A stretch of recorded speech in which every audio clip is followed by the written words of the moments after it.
Hey, friends! Just so you know, we enjoy the swear word and we rely on good old fashioned humor to get through some seriously dark subject matter. At no time do we intend any disrespect toward the victims or families of the victims in the cases we cover. Also, be sure to listen to the end for a few palate cleansing bloopers to reset your mindset. And with that, we thank you for listening and we hope you enjoy.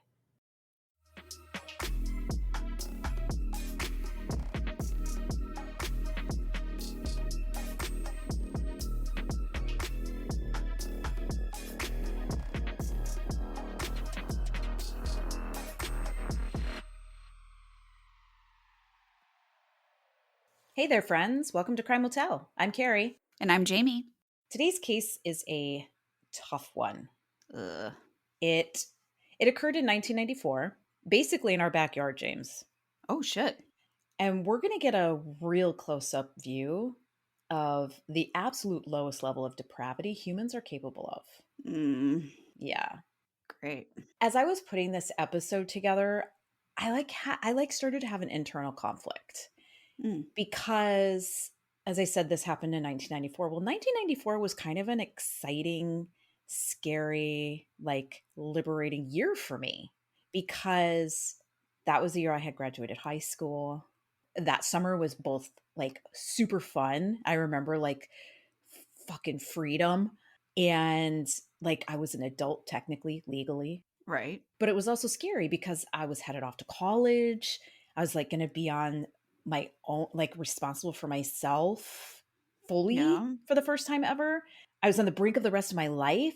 And somewhere else in the United States, Cora Lee Jones was abducted, sexually assaulted, murdered, and just like that, her family was forever changed in the most horrible way. So I Mm, was thinking back to the memories of when I graduated high school and grad party and all the shit in 1994, which was a pivotal year for me. And then meanwhile, across the United States, fucking the worst of the worst was happening to a family and right. to a young girl. Mm, Yeah.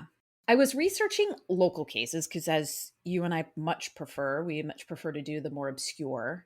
And I stumbled on this one. And when I say this happened in our backyard, it literally happened in our backyard. Not literally in our backyard, but figuratively speaking, where we live. oh, shit. Okay. Ugh. And I was looking for credible sources. I stumbled onto this case and I was looking for credible sources, and I found the freaking Mecca because Paula Zahn's on the case. Love it. I love that show. She covered Cora in season 17, episode 5, titled Terror in Wapaka. Oh, wow. Oh, so this is Wapaka. And Appleton. Oh, shit. Okay. So Yes. So definitely it our neck of the is woods. literally in our neck of the woods. The on the case team at Paula's, the Paula's on the case team, they did a fantastic job reporting the facts of this case, interviewing family members, interviewing key investigators that worked on the case. And honestly, everybody that's listening, if you haven't seen this episode, it's only 42 minutes. It's definitely worth the 42-minute watch. It's streaming on Discovery Plus channel. And it's also on Max. Oh, is it? Oh, Yeah, because fantastic. that's where I watch On the Case. It aired on August 12th in 2018. And one of the things that stayed with me was being able to literally palpably feel Cora's parents' absolute intense agony over the loss of their daughter, Mm, even all these years later. Because again, it happened in 1984. And this was aired 24 years later. And it was almost like it had happened yesterday. Like you damn. could just see it in their, I don't even know how to describe it. Like you could say in their facial expressions, but it was different than that. It was like it was like their vibe and their emoting and their aura. It was heart wrenching. Yeah, So that's I decided that I would fill my Crime Will Tell Tumblr with Angel's Envy. oh, And for everyone that's not aware of what Angel's Envy is, it is a young bourbon and it's got a hell of a kick. She feisty. Angel's Envy is feisty. And I feel like Angel's Envy is the perfect homage to Cora because, while we discuss I her love case, that. because Yeah. she was a sweet, sweet, loving angel. And I'm sure to this day and every day, she wraps her angel wings around her loved ones so that they can feel her presence. Mm. So, I on won't that note, cry. cheers, girl. I know. Like, Cheers. cheers. Clink. Mm. I have, You have an ice ball. yeah, my new Christmas gift from my amazing girlfriend Patty. I got some fancy ice molds. AKA Pattylicious, because she is Hmm. just delightful. We'll take a sippy sip because we're getting into this. I know. Okay. Alrighty, you Uh, ready? Okay. I think so. So, Monday, September 5th, 1994, started out promising. It was Labor Day weekend. It was the Labor Day holiday. It was that Monday. Ugh. Labor Day is celebrated here in the United States, and the Jones family, they were visiting, well, Cora was visiting her grandmother near Wapaka, Wisconsin. And it was a bit cloudy that Monday, but that temperature that day, great for playing outside. You know, the kind where it's like not too hot, not too cold. You don't have to wear a jacket, but you like can wear like a light jacket and then wrap it around your waist when you get it's perfect. Yeah. And so it was great for playing outside, which is exactly what Cora wanted to do. Aw. So she hopped on her bike and she went for a glorious, I'm a 12-year-old kid with the world at my feet bike ride. You remember those bike Mm-hmm. rides? Oh, fuck yeah. And that was the last time her family would ever see her alive. Damn. Later that same afternoon, Cora's grandmother called her daughter in law, Vicki Jones. Vicki is Cora's mama. She called Vicki and she was like, hey, so I'm not sure if this is something, but Cora's not back yet. And she's been gone for a couple of hours and she's not back by now. And she should have been back by now. And it's not like her. And I'm a little worried. And so maybe you should come over here because I feel like this is not a good thing. Mm-mm. And she explained to Vicky, the grandmother, that she went for a bike ride and she said she was going to go down to the Sanders Bridge, which is located on Rural Road. In fact, Cora's dad, Rick Jones, he used to ride his tricycle all around that same area when he was Oh, a young child. So this area had been historically safe for freaking decades. So right. Rick and Ugh. Vicky and grandma, they didn't have any feelings of concern or apprehension at letting their daughter ride her bike alone along these roads. And she was Mm. like, "Hey grandma, do you mind if I take my bike? I'm going to ride it down to the Sanders Bridge. It's not that far away from where they live." And she's like, "Of Right. course, go." So let's get to know Cora just a little bit. Cora Jean Jones was born December 8th, 1991 in Neenah, Wisconsin. Oh. She was the oldest child to Rick and Vicki Jones, and she had a younger brother named Zach. So, Okay. typical family of four. She attended the Weyauwega Fremont Middle School. She was a seventh grader. And by all accounts, she was known as an intelligent and friendly child. And she loved typical teenager things.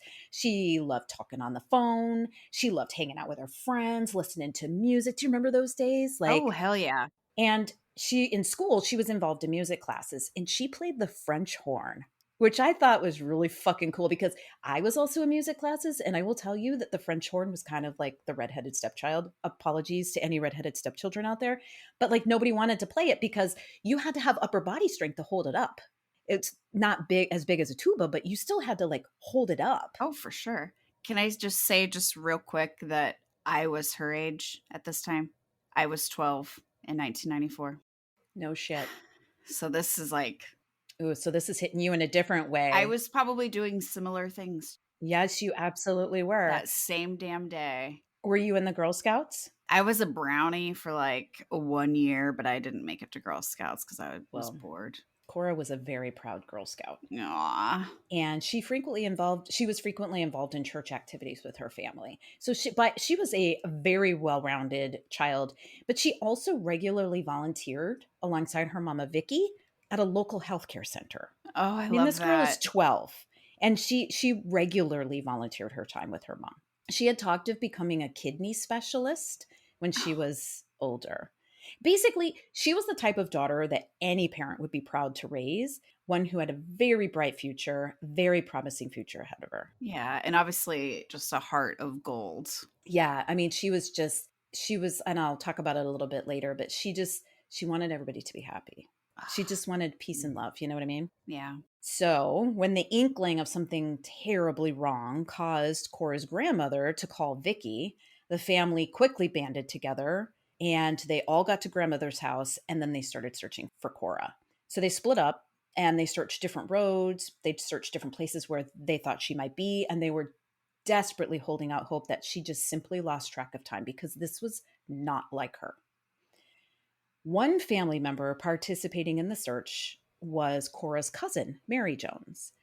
And Mary, she was the first to discover a very distressful sign that something bad may have actually really happened to Cora. She found Cora's bike laying near the end of a driveway. Mm, So she popped up to the house to see if the homeowner was home and if that person knew anything about why that bike was lying by their driveway. And yeah. the homeowner shared that he's like, yeah, earlier today I came home and like the bike was literally laying in the middle of the road, completely abandoned.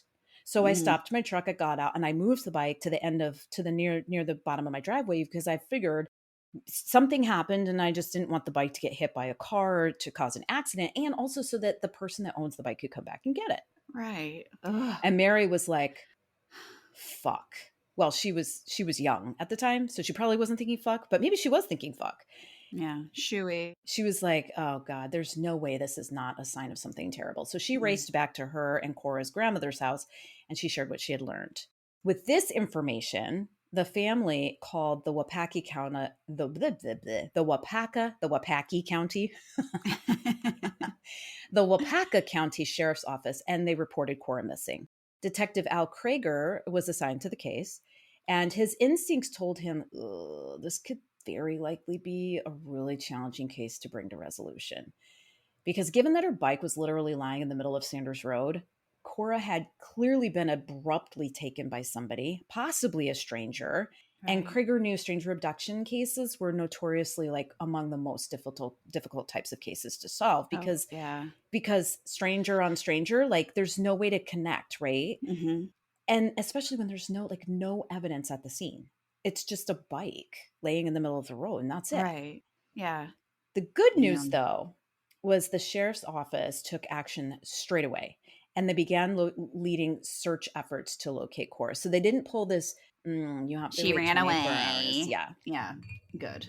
According to Cora's mama, Vicki Jones, within about an hour and a half of notifying the authorities that day, September 5th, there were around 50 to 75 people that had gathered to search for her that same evening. And Oh, missing posters nice. were actually created and distributed all around town by that evening. Oh, wow. That's That's the one awesome. thing, yeah, that's the one thing about small communities that is really comforting and helpful is that most people generally know each other or they know of each other and they know somebody that knows somebody that knows somebody. And when then something happens, people rally. Right. And with this rally, by the next morning, there were roughly 200 people gathered to help continue looking for her in the daylight. Shit, that's amazing. Now, Wapaka, for those of you that don't know, it's a small rural town. It's not like we're talking a city of 150,000 people here. So Right. 200 people, that's impressive. I mean, and if you watch Paula Zahns on the case, I mean, there's people that are like, I don't even know her, but this happened in my community and I wanted to offer my assistance. Wisconsin's governor at the time, fun fact, he even sent his helicopter to assist in the search. And Cora's Aw. dad, Rick, went up in the helicopter to join in an aerial search for Cora. So, Wow, like, that's yeah, amazing. like there was a rally. But even with all this manpower, there was not, nobody could find her Like, no or trace no of trace of her. And mm. what made this search more urgent was that Cora was on daily medication necessary to basically keep her alive. Oh, shit. Yeah. So when Cora was born, she was born with a birth defect that affected her kidney function. Mhm. And when she was just a wee 3-year-old, she actually went through 2 very painful major surgeries to correct the birth defect as much as possible. And she lost one of her kidneys as a result. So she was only operating on one kidney. And during these surgeries, there was even a time when it was unclear if Cora would even make it through. Oh, wow. So they already had sort of like this very like, oh, so she was kind of like their miracle child. Right, I'm sure they were just extra protective of her too because of that. Yeah, and she was a fighter, and so she survived. But living with only one functioning kidney, that puts an incredible strain on and burden on the body, right? And Mhm. so it required her to be on daily medication for the rest of her life. And without that medication, she would become very ill and like quite possibly die. And Ugh. so Rick and Vicky, her parents were like, Jesus, this is like, we need to find her and we need to find her as soon as freaking possible because she doesn't have her medication. My God.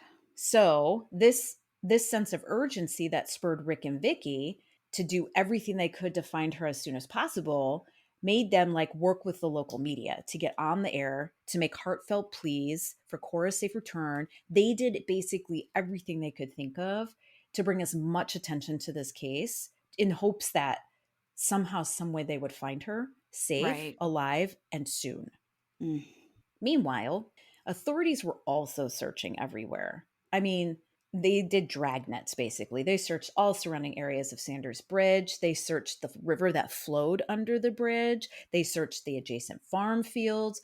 And after 48 hours, there was still no sign of Cora. And Detective Krieger, he had the difficult task of talking to with Rick and Vicky, right? He was like, hey, look, you guys should brace yourselves that it is possible, a very real possibility, that this situation might not turn out very happy. Because, as most Right. true crime fans know, if investigators can't get a lead within the first 48 hours, the possibility of finding someone alive and well starts to diminish very rapidly the longer it Right. goes. Yeah.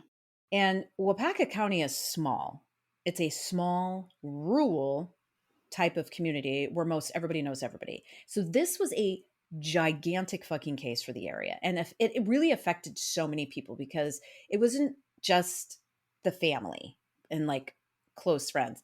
It went far beyond that. And as the days started to go by with no sign of Cora, more and more members of the community were starting to show up to volunteer their time to search the effort. So, like 200 the next day, it kept growing and growing. And like this, it Oh. was very important to people to find Cora Right. because she represented the future. Do you know what I Yeah. mean? Lots of people could be like, this could be my 12-year-old niece, Yeah. nephew, daughter, whatever. Right. Or Nephew. somebody does have a kid and they're like, my kid I know is safe, locked in the house at Hmm. home. So I'm gonna go out and look for these people's kid. Because Yeah, if it was the other way around, I would appreciate the extra help trying to find my child. exactly. Wow. Ugh. So word spread far and wide. I mean, they did a really good job getting a lot of media coverage and immediate media attention on this. And 5 days after Cora vanished, the afternoon of September 10th, 1994, two poor, unsuspecting souls, two men, Chad Mullis and Carl Bostwick, they were driving in Langlade County to set up their deer stands in anticipation of the upcoming hunting season. And around 2:30 p.m. that afternoon, they stumbled upon a young girl's body Mm. lying in a ditch alongside Forest Road in Langlade County. And they knew from the intense massive media coverage that this could probably be the girl that's been missing and everybody is talking about from Wapaka County. Right. How far was this from where they lived? This body was found about 90 miles from where Oh, Cora's wow. bike had been abandoned in the middle of rural road. So it was a good at least hour and a half drive, probably longer because there's kind of back roads up there Yeah. Yeah. Hmm. from where where her grandmother lived. Yeah. Damn. So Chad and Carl, they're like, fuck. They immediately notified the Langlade County authorities that they're like, hey, we found a body. Detective Ben Baker was sent to investigate the scene, and when he got there, he found a young girl lying face down, completely naked, Mm. with her hands behind her back, bound by the remnants of like a pink t-shirt. Jesus She Christ. also had a black strap around her neck, and it was obvious that she had likely suffered from a sexual assault. And what was more like, ugh, is that her body had clearly been staged, like posed Mm. Yeah. to shock investigators because it was very clearly set up that way. Uh, yeah. So Detective Baker was pretty quickly able to link the girl's body with the missing case of Cora Jones in Wapaka County because Cora had a surgical scar from her kidney Oh, right. issues and her two surgeries from when she was a toddler. And the same exact scar was present on this young girl's body that was in the Mm. ditch. So when the medical examiner got there, when Cora's body was removed from the ditch, they were able to see the full extent of what her abductor had done to her. It turned out that the cause of her death was actually not due to strangulation, as you would have assumed because of the black The thing ligature, tied yeah. around. Yeah. Hmm. But she had actually died from multiple stab wounds. Oh, fuck. And it would later be determined that she had been stabbed about 8 times, and some of the stab wounds were quite deep. Oh my God. And there This was poor a baby. shit Mm. ton of blood at the scene. So investigators were like, okay, so this is where she was She was actually killed. killed. Yeah. During the processing of the scene for any evidence, authorities were able to lift and preserve several red carpet fibers that they had found on the body. Hmm. Okay. Now, Detective Baker had the very sad and difficult job of notifying Wapaka County officials of the discovery of Cora's body. And after Detective Krager received the call, he headed up to Langley County to investigate the scene. And that same evening, 2 police cars pulled into Rick and Vicky's driveway. And when they saw this, and when they saw one of their ministers walking up to their door, they knew they were going to hear that their Cora wasn't with Oh them anymore. man, I can't even. Ugh. So to say that this small community was shook was an understatement. Yeah. Her case was extremely emotional. And there was like this huge, immense disbelief that something so horrible could happen in this small town. And a lot of innocence was stripped away in the blink of an eye that day. Right. And no one could reconcile why anyone would want to hurt Cora. She was a lovely, happy, sweet young girl. She had strong, close relationship with her mama Vicky. She had tons of friends. Was always smiling. Like what? She was the notorious peacekeeper. She was always the first to help if someone needed it. And this was just so fucking sad, and it really hit the community hard. And of course, needless to say, Rick and Vicky, they were just fucking utterly devastated. They were Mm. just devastated because they lost their baby girl. Yeah. Who had fought multiple times in her life to Yeah. survive and then to be taken like that. Ugh. Yeah. So 4 days Wow. later, on September 14th, 1994, Cora's funeral was held at Trinity Lutheran Church in Wapaka, after which she was laid to eternal rest. So she had a nice funeral. Meanwhile, police departments across the state of Wisconsin banded together to work Cora's case. Hmm. So I was like Good. super stoked that there was no jurisdictional, dick whipping here. Like Right. they all banded together. The FBI formally joined the efforts as well because it was Dick across whipping. jurisdictions. Yeah. Just sorry, that caught up with me. Dick whipping. And as they were working the case, a handful of tips came in about a van. So there were like a handful of different tips from different people about like what seemed to be like the same van. And while some of the details varied between these tips, essentially the main story was, hey, I noticed a copper colored or like a brown colored van that was like a tall van. So not a regular size van, but like a tall Econo van, those Okay. kind. Yeah. Yeah. And it stood out to me because it definitely wasn't from the area. So that was like the main theme of these tips. Okay. So they're like, okay, so they start trying to go down that road. And as they're going down that road, another tip came in from a man that said he believed his son might have been involved in the disappearance of Cora. Oh, wow. He said, hey, I have a son, and he just got fired from his job at the post office. He's going postal. And he had been acting really, really strange lately. Like, I think maybe he might be involved. He's living in his van, and he often What? fished in the very area where Cora was abducted, down by the Mhm. Sanders Bridge. But most alarmingly, the son had cut out a piece of carpet from his van, and he gave it to his dad. And he was like, hey, Dad, can you get rid of this? What the And he told fuck? his dad that he cut the carpet piece out because he had spilled fish water on it. First of all, ew, fish water? Yeah. I don't Yeah. like I'm that. I like, don't like that. yeah, Ew, that just that's got to feels have a gnarly gross. Yeah. smell. Ugh. When the authorities tested the carpet piece, there was no evidence linking the van to Cora. Okay. Just so. It was fish water. Blech. Well, I mean, good for that guy, like coming forward though, and not trying to protect his son and Yeah. doing what was right. Wow. So the authorities were like, "Fuck, okay, this is a dead end. This isn't our guy." Well, then another lead came in about a man who made his career being a violent criminal. Sweet. Mhm. Super upstanding dude. Yeah, I love those assholes. He was 40-year-old James Richard Wintella. Dick's right in his name. Right, sandwich right there in the middle. And he lived in a copper colored van that looked exactly like Oh, what some of the tipsters had described. okay. So the police are going, okay.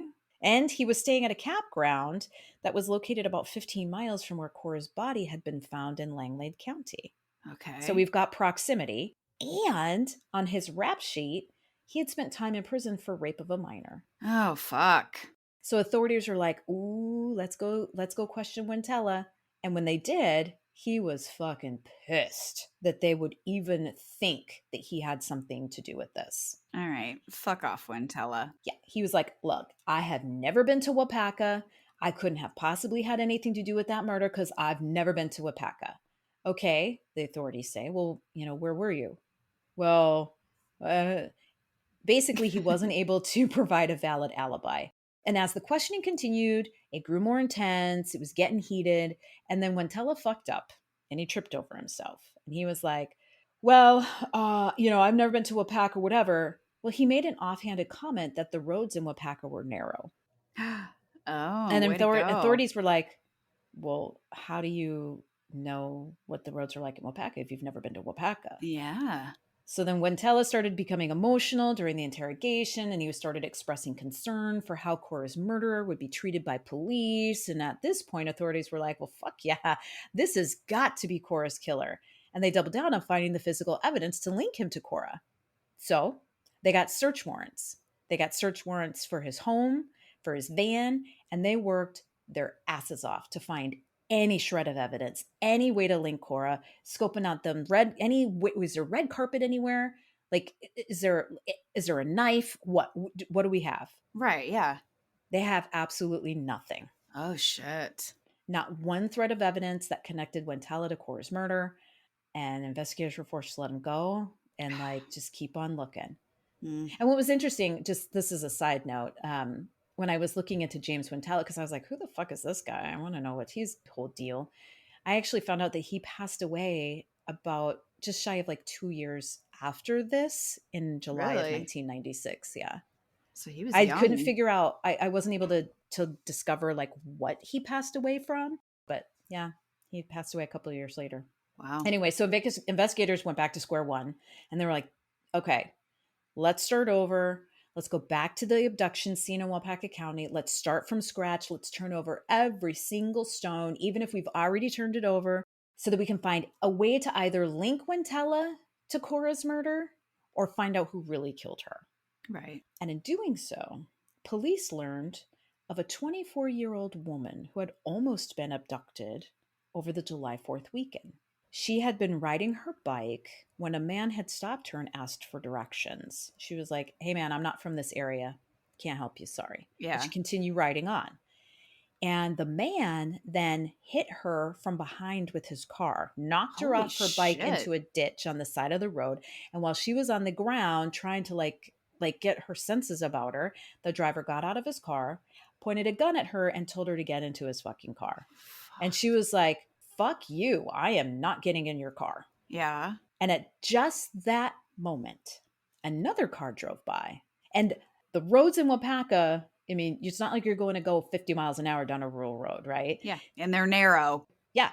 And just that moment, another car drove by, and that driver clearly saw the girl on the ground, a man standing over her with a gun.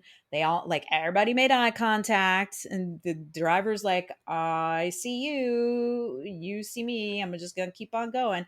And this really unnerved the guy. And so he, like, hoofed it back to his car and he got the fuck out of there. Oh, shit. Okay. I thought you were going to say that somebody stopped and helped her, but I'm glad that that freaked him out and he Yeah, stopped. it freaked him out. Damn. He left. He got out of there. He didn't want to get in trouble, leaving her in the ditch. So she Mm. like escaped with her life, basically. Hmm. So naturally, she's fucking scared out of her mind, but she was alive. And for the most part, she was unharmed. She little bumps and scrapes there from being hit. Her attempted abduction had taken place. Abduction? Her attempted abduction had taken place in the same area as Cora and had also Wow. been riding her bike. Police were convinced that the same man that abducted Cora was responsible for the attempted abduction of this 24-year-old woman because the similarities between the two cases were really like noticeable, but Yeah. also because while this woman was much older than Cora at 24, she had been wearing pigtails at the time. And Oh. coupled with what she was wearing like jeans overall shorts, like a younger looking outfit, Yeah. and she had been riding her bike. All of that put together made her look way younger than 24 to somebody that's like driving by. Wow. Say like maybe a 12 or 13-year-old girl. Mhm. But this woman was a fucking badass because she went to the police and she Nice. reported what happened to her. And she was able to recall important details about what this guy looked like. And she told the authorities, like, look, to me, he looked like he was in his 50s. He had like a scruffy appearance. He wore a mustache and he didn't have a lot of hair on the top of his head, but it was like wild. He was like scruffy. Mm. Hot. Cool your tits. She said he was driving a late 80s or early 90s maroon car.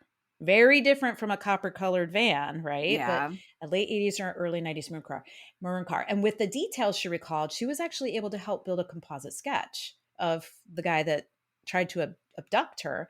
And then this sketch was then distributed within the area and to news and media outlets to kind of get the word out to be like, hey, be on the lookout. Right. So police were focused hard on finding the man that she had described because they were becoming more and more convinced that if they found him, they would find Cora's killer because they Yeah. believed him to be one and the same. So they turned their attention from that copper colored slash brown colored tall van type thingy to finding this older dude driving a late model maroon car.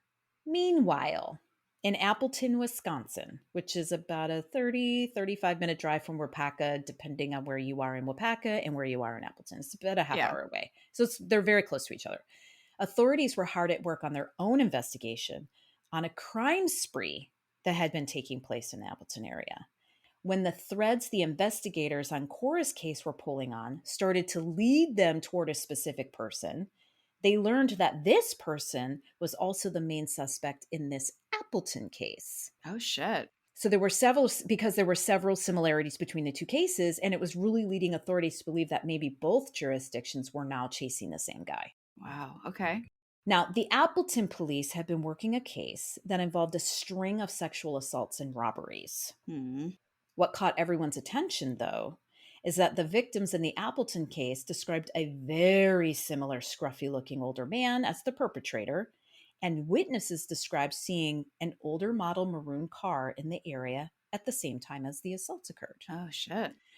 And as police were narrowing in on looking for this maroon car, a man called 911 to report a peeping Tom who was looking in the bathroom window at his wife. Ew. So the man Ugh. called police. Then he went outside and he was like, hey, man, what the fuck are you doing?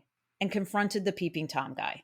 And the peeping Tom guy, he tried to make a quick getaway, but the guy like pounced on him and like wrestled him to the ground and like laid on top, literally just like laid on top of him until the police got there. Nice. I will fucking love that. And when the police got there, they arrested 53-year-old David Frank Spanbauer.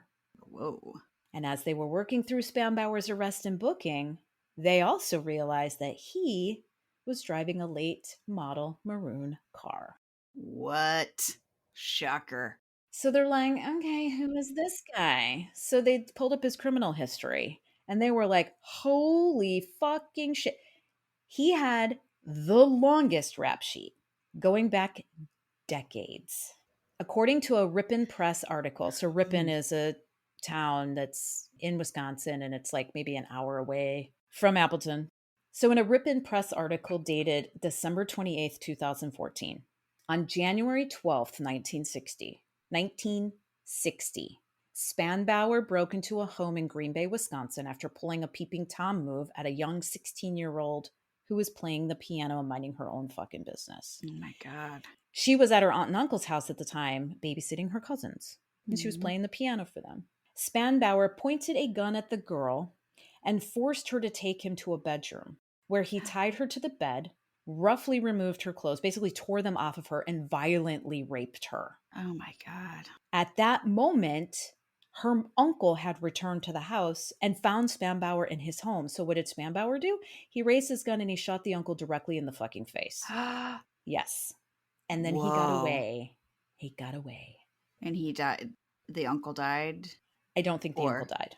okay. There's no, Okay. like, I didn't look into what happened to the uncle, but I don't think he died Okay. because there was no murder tied to that. It was Okay. burglary Well, and that's good. rape. On February Whew. 16th, 1960, just like 5 weeks later, Spanbauer was arrested for carrying a concealed weapon because he had a gun on him. But you have to have a conceal and carry license if your gun is concealed. Like, you can't just do that. Yeah. During his trial, he was convicted of raping that 16-year-old Green Bay girl. He was also convicted of a burglary and rape in Outagamie County. That's the county Appleton sits in. And a burglary in Winnebago County. Winnebago and Outagamie counties are right next to each other. And an armed burglary in Milwaukee County, which is My about 90 God. minutes south of Winnebago and Outagamie counties. So basically, when they finally caught him on a conceal and carry violation, they were able to get him for all these rapes and burglaries in all these different counties. Good. He was sentenced to 70 years in prison, which you would think, wonderful. Let's get this fucker off the street, Yeah, right? let's keep him in for life. Yeah. So what Unbelievably, happened? Hmm. he was released on parole in May of 1972 after 12 years. Wow. He only served 12 years of his 70-year sentence. I did the math. That's only 17% of his total Fuck. sentence. How does that He didn't even happen? serve a quarter of it. I don't know. Mm.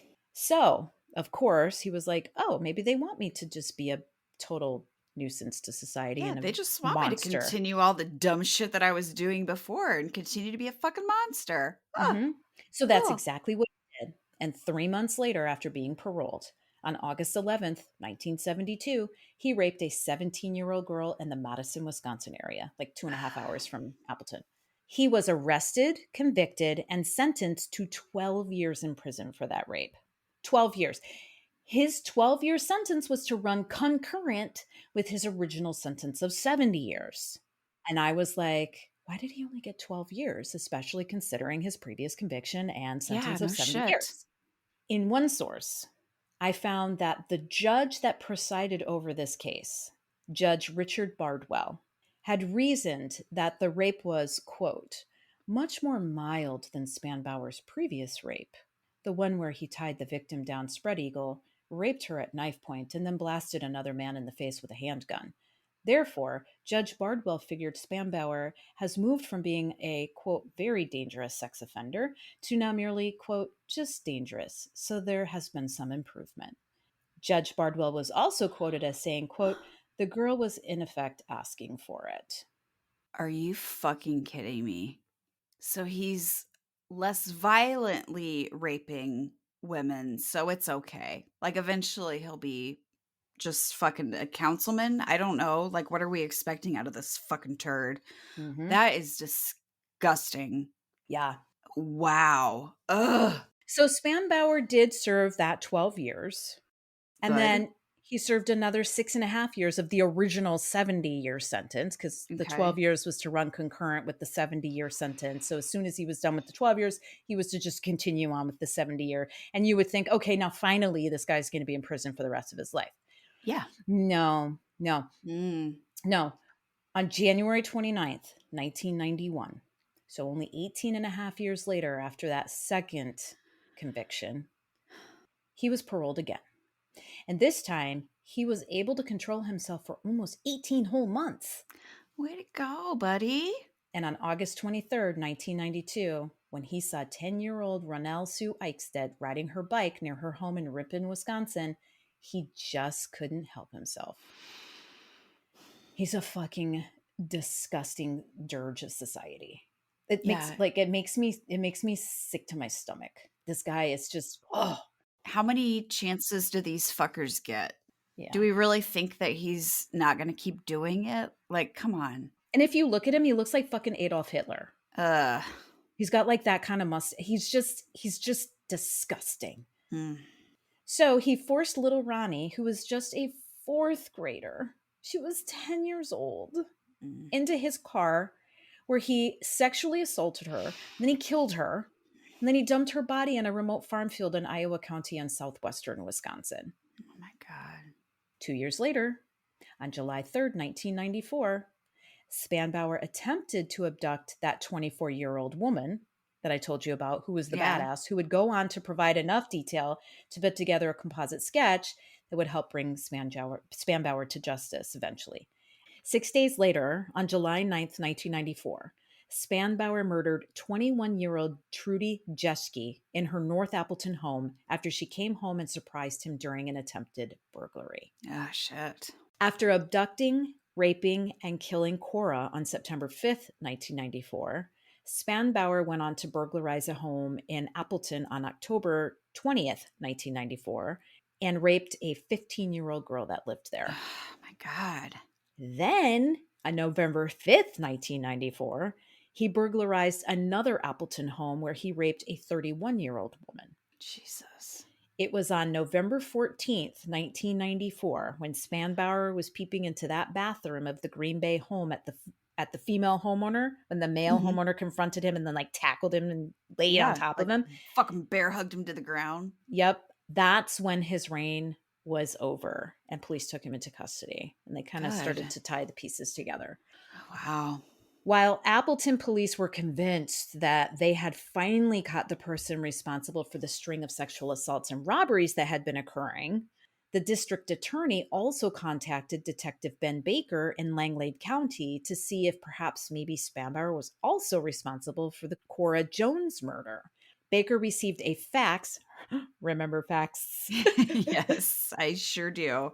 So Baker received a fax of Spanbauer's picture, which was strikingly similar to the composite sketch. Oh. When Detective Baker was able to question Spanbauer, he showed him the composite sketch, which basically looked like a legitimate photograph of Spanbauer. And Spanbauer just stared at Baker, like just stared at him. And It's like, Detective shit. Baker just stared back at Spanbauer. Sweet. So they had a stare off. Who won? Detective fucking Baker. Nice. Spanbauer eventually nodded and admitted that, yes, he was the one that tried to abduct that 24-year-old. So Detective Baker was like, all right, we're onto something here. So he switched gears and he started questioning Spanbauer about the abduction and murder of Cora Jones. And while it took several interviews, Baker finally did get Spanbauer to confess the details of how he abducted and murdered her. Wow. Good. I mean, good, but ugh. Good that he was finally caught right. Yeah, and that he was able to provide details and Yeah. admitted it and whatever, but ugh. Spanbauer told Detective Baker that he saw Cora alone riding her bike. He pulled over in front of her and waited for her to ride up to his car, like to catch up to him. And he jumped out, and as she started to go around his vehicle, he literally snatched her from her bike while telling her at the same time to get into his car. And Jesus. and she did, because she was 12. Yeah. Detective Baker asked Spanbauer if he had like a weapon that he used to force her into his car, and Spanbauer said, quote, I might have had a knife. Once Cora was in his car, he forced her to undress, and he raped her immediately. Like as Mm. soon as he got her in the car, he raped her immediately. I don't think he had any control at that point. Like I don't think he could have waited. I think anybody could have driven by like he literally had no control, which is Wow. fucking terrifying. During his questioning, Detective Baker asked Spanbauer if he had targeted Cora, like hunted her, targeted her, stalked her. Yeah. And Spanbauer shared that no, he didn't target Cora specifically, but that he liked to go what he called, quote unquote, fishing. Ew. God The act damn. of fishing, the very act of just fishing, hunting, excited him. He told Detective Baker that he didn't enjoy the killing part, but that it was necessary because if he let his victims go, they would be able to identify him and then he Yeah. would get in trouble and he would get caught and then he wouldn't be able to continue doing what he was doing. He went on to tell Detective Baker about the last moments of Cora's life. He said he drove to the place where authorities later discovered her body. He walked her in down into the ditch and he tried to strangle her, but he wasn't able to. So he's a fucking weakling. Wow. So he took out the knife he had a knife, and he reached around to the front of Cora's body because he was standing behind her, and he stabbed her several times, 8 times to be exact. And as he was sharing these details with Detective Baker, he showed literally not 1 ounce of emotion or remorse. He just was Man, like matter of factly explaining it. He didn't give a fucking shit what he did to Cora or any of his other victims. He did not give a shit. he was just fishing Mm-hmm. for This is blood. disgusting. Ay. Now, as authorities were processing Spanbauer's maroon car, they took carpet samples and they compared them to the red fibers they had lifted from Cora's body when she was discovered. And they were a perfect match, Nice. Got him. irrefutably proving that Cora had very well been inside Spanbauer's car and Right. forensically linking Spanbauer to Cora at the time of her murder. Good. So basically, the only thing at this point that Spanbauer was concerned about was the publicity of his arrest negatively affecting his family. Oh my God. He didn't have a wife or children, but he did have parents and 2 sisters. And with the mounting evidence, he ultimately pled guilty to murdering Cora, as well as committing 17 other crimes across the state of Wisconsin. Wow. What a And Cora's monster. family was completely disgusted that Spanbauer had slipped through the cracks and was able to take Cora from them because if you'll recall, like 1, 2, 3, 4, like he did almost a handful. He did a handful of really, really horrible things, including murdering 2 girls Right. after he was paroled the second time. Yeah. It's like he should not have been let out ever. He should have been in prison for a very long time. It's a fucking shame. During Spanbauer's sentencing, there were so many people that were in the courtroom that had been touched by Cora's murder. They were all sitting together in solidarity behind Spanbauer in a show of support and love for the person that he had taken from them. They Hmm. were all there for Cora. And the prosecutor on the case said, quote, "The grief that was there was just stunning. It was in some ways almost paralyzing to understand the magnitude of what he had left in his wake." Oh, I thought that was wow. pretty profound. Yeah. When the judge sentenced Spanbauer, his contempt was literally like you could cut it with a knife. He said, quote, "David Frank Spanbauer, I don't know from what cesspool in hell you have slithered forth. I can't send you back there. You are pure evil and without redemption. The only thing I can hope for is that you never spend one more day in peace for the rest of your life." Wow. And with that, he was sentenced to 3 life terms plus 403 years, which was the maximum the judge could give. Fuck yeah. Wisconsin doesn't have the death penalty. If he got paroled after that, I Right. was gonna lose my mind and move to another state. Just pretty much immediately. What really sucks, though, is that he died in prison in 2002. So he only served a handful of years. He was 61 and he died from liver failure. Like he didn't even really like do his time. Do you know what I mean? Right, yeah. What's really, really cool though is that Cora's family created a memorial at the spot where her body had been discovered up in Langley County. And every Labor Day weekend, they traveled to the memorial to honor her memory. Aw. I just love that. They're just the Joneses family, like the interviews on the Palazan on the case episode, they are just such loving people. I mean, Mm. they're just such sweet, loving people. Yeah. Yeah. And that is the extraordinarily sad and tragic case of Cora Jean Jones. And to this day, Cora's parents, Rick and Vicky, they live in agony with her absence. Oh, And yeah. you know, this case, it brings up the idea of whether or not reformation can actually be achieved in prison. So that'll be a rabbit hole for another time. A big shout out. This case was a recommendation by M. So, M, thank you. Thank you for being an awesome listener. Thank you for the recommendation, and thank you for your insight on this case. And we hope you keep listening. We hope you liked this episode and that you felt like we did right by Cora and her family. Yes. Thank you so much. And this Angel's Envy helped to get me through that. This was a tough one. When I was Yeah. researching it, I had to put it down a couple times because I was like, oh my gosh. Yeah, that was tough to listen to. Yeah. Cases like this frustrate the shit out of me when someone should have been behind bars when that happened, and the number of people that would not have been hurt or killed or traumatized or, just had a lifetime of trauma. It could have been prevented, and he slipped through the fucking cracks, Yeah, and it's so frustrating and sad. I know. These cases are tough. I have no idea what it's like to be on a parole board, right? I have no idea what circumstances they look at and what criteria. I don't understand what laws they're required to follow in sort of like the judiciary sense of it all. So maybe they were in a situation, I'm just trying to see all sides, right? Maybe they were in a situation where they weren't really given a choice. Yeah, I don't Sometimes even know. like overcrowding, prison population and overcrowding. Like sometimes people, parole boards are forced to parole some people that aren't quote unquote violent offenders. Although I would argue Spanbauer is an absolutely violent offender. There's got to be some weed dealers or Exactly. minor theft crimes that like they could have let go before him. Yeah, exactly. They can be reformed, but I can't fathom what they would have seen in him that they would have thought, yeah, he's our pick for Yeah, maybe he the played the streets. game. I don't know. But it's infuriating. Yeah, So I'm gonna go cry. I know. I don't think that he was able to be.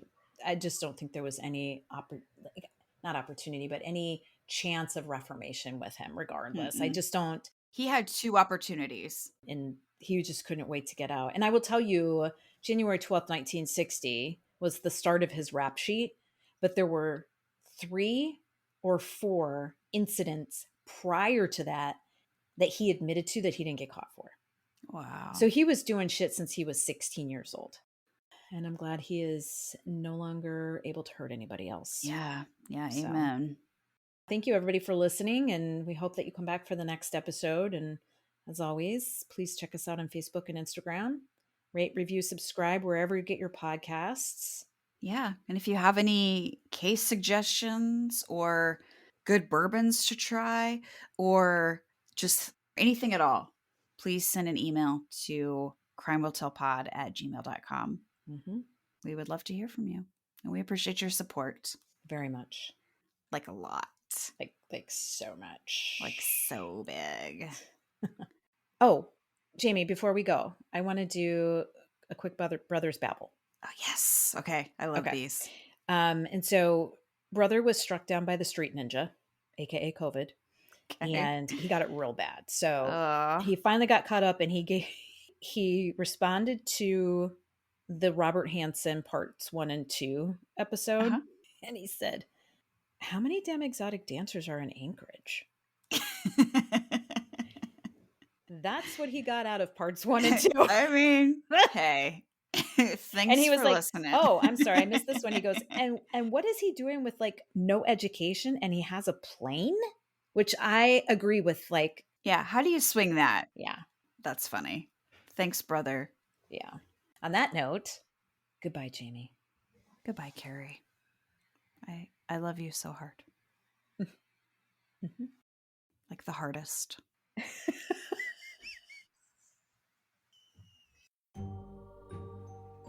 Let's fucking do it. I'll make sure I do my hair. Nice. I dig that. What the fuck is my problem? Fuck off. I'm just getting paper plates. I mean, give me some of that. They're the best. Blah, blah, blah, blah. I'm like, I don't fucking know. Whew.